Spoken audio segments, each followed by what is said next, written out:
Hey fam, so I want to keep this as 100 as I possibly can because there's so much emotions out there, and I want to just be real with you. Like the moment that I see stuff that is supposed to elicit some sort of emotion from me, from the mainstream media, my first deal is I take a step back. Okay, I take a step back, and I did that with the Ahmaud Green thing. I did that with George Floyd. I just took a step back, and I was like, let me just try to be as objective as possible for what I'm seeing on video, from what I'm hearing, from all these things, just because I don't want to be caught up in the emotions. Well, right now, I see a whole lot of emotions about the USPS right now. And this is going to be no disrespect for anybody that works USPS. I got friends who do. I think that there's a whole different deal that's happening right now with y'all who are boots on the ground versus folks who are in management and stuff, and in the upper echelons of maybe the unions and everything. Because you can't have, so let's just keep it real, okay? When I was a kid, I remember stamps being super cheap. And then over the course of my life, I'm 44 now, at least that I can remember the last 20 years, the prices have been going up to fulfill budgetary gaps and to save the USPS, whatever. Well, there's a point in time where I remember it being insolvent maybe like 10, 15 years ago, or going toward insolvency, and there being some stuff that was happening that didn't make any sense. It's like the price of stamps were going up, and then they were good, then they weren't good, and then all of a sudden we're in election year, now they're bad and they're potentially being insolvent, and now you got Nancy Pelosi trying to bring the House together for USPS, but they won't do that for the American workers. So okay, this is full-on election ridiculousness, guy. Okay, to politicize the post office, and then for the USPS union to actually come out supporting a Democrat anyway. Really? Really? Come on, man. I'm about to pull a Joe Biden. Come on, man. Like, let's just keep it real, okay? For Obama to have said something about USPS back in 2009, for other presidents to have said something about as well too, about the organization, the institution as well, but now the guy that's been in office for 3 years, all of a sudden it's his issue. Okay, so he's supposed to solve all this stuff in 3 years when hasn't been in government period his entire life, except for this presidency. It's like, come on, you have a little bit of intellectual honesty here will go a long way, and that's the deal, okay? And for the people who are fair-minded, because seeing post offices, PO boxes, post office boxes, and stuff disappearing from the street corners, that's pretty alarming, right? But then you think about how many actually disappeared between 2009 and 2016. Is nobody researching that? Just asking the question, that has this ever happened before? Why are there locks on mailboxes right now when there's actually a reality that happened there for the reason for it actually taking place? But folks are just freaking out. It's like this is a whole Trump trying to steal the election thing. Well, if that were the issue, these stuff would be all new, but it's not new. And all you got to do, I don't use Google for nothing. I go to DuckDuckGo, I go to other search engines because I don't want to be censored in what I'm looking for, and I want stuff being buried. So I just ask, I just ask one question. When I see something get emotional, my first question is, who benefits from me being emotional? Okay, who benefits in that? Who benefits from me being angry, me being sad, me being depressed, me being anxious, me being anything? That's the first question that I ask. Who benefits from that? Then my next question is, well, why would they want to do that? Who, and then the why. Okay, the who are the people who are extremely upset right now about everything in society, which could basically be everybody, because we're all living through what's called a pandemic, and there's still even questions about that, seeing how some people are treated one way, other people are treated another way. So, then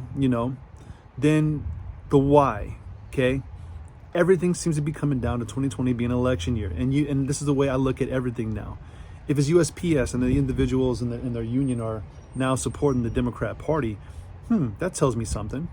That tells me something kind of big. Then I look at election fraud, okay? Now, there's actually a full-on study. I'm actually going to post the link for you to look at about actual voter fraud and election fraud and mail fraud happening in elections. That's actually proven, and cases are proven. I'm going to post a link, and you can just look at it. Has it ever happened? Does it happen? How often does it happen? And just ask the question. If this is a myth, if it's a right-wing myth, then there wouldn't be any documented instances of actually happening, actually court cases happening, the people who have been put in jail. That stuff wouldn't exist, but it does exist. So something's wrong. There's a narrative there that's not equaling out to reality. So again, I just ask questions. That's all I do. I just ask questions, and that's what it means to be a free thinker, which pisses people off. And for you, I want, and the last piece of this is this, okay? I reposted a video that I did back in June about knowing the for, with, and against, and then knowing the guardians of speech. I'm hoping and I'm seeing that there's several of you who are having a lot more boldness in speaking out and asking questions and, just confronting people who are trying to tell you what you should not be saying. Right now, I should not be saying what I'm asking, okay? I shouldn't be asking, well, what if there actually is a voter fraud issue? What if there actually were instances in the past where mailboxes were being removed, like 14,000 between 2009 and 2016, but don't ask that question. Maybe there's instances where there's on video where previous presidents were talking about USPS. I won't talk about Barack Obama doing that, but that's okay. Okay, so I won't talk about those things. I won't talk about that stuff, and I won't ask the question. I'll just go with the narrative. I hate Trump, I hate Trump, I hate Trump, yada, yada, yada, okay? But I'm being real with you. You're asking the questions because you see the hypocrisy, you see the weirdness, you just see that stuff doesn't make any sense. And the reason why you see it is because you're a thinking adult. And even the people who are kind of buying into this stuff, I get it, okay? I get it. You can, again, I respect everybody's opinions of this stuff, okay? But I, for one, I just don't buy it. And the reason why I don't buy it is because I see that there's a narrative behind it. And if there's a narrative behind it, there's an ulterior motive. And when I figure that there's an ulterior motive, that drives me away from whatever is trying to push me or whoever's trying to push me into one direction, while like one direction over here while they're trying to hide something over here, okay? And I'm just not buying. I don't buy half the crap that I see. If I don't actually buy a whole lot of stuff that I see on the mainstream media. But the reason why I don't buy it is because I realize I've been lied to. And that's what led me to be a free thinker. That's why I walked away. That's why all these things happen. This is my encouragement for you today, okay? You can, seriously, you can buy anything you want to. I'm not going to knock you for anything that you believe. But there's people out there who are just like me, who are kind of like, okay, I saw how they use the emotions with me with the George Floyd thing. I saw how they use the emotions with me with COVID. I saw how they use the emotions with murder hornets and, whatever, everything out there.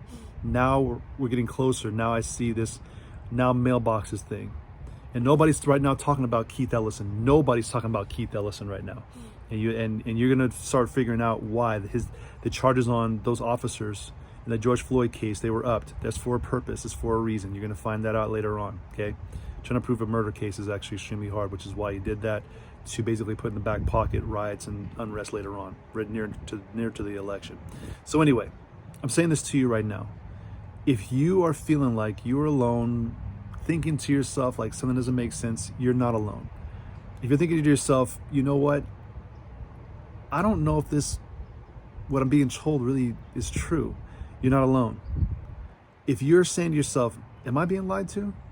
You're not alone.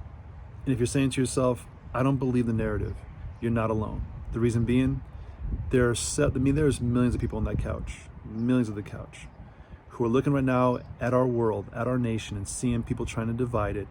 And it's coming from individuals who have a desire to control you. And those people who are designed to control you are on the TV screaming and yelling and saying some wild freaking stories. And they're doing so to your detriment. They're doing so to your detriment. And so you may not know about mailboxes being, blocked at certain times because people were actually stealing mail. I had my mail stolen. Somebody tried to steal my identity a little while ago, and then the last couple of years.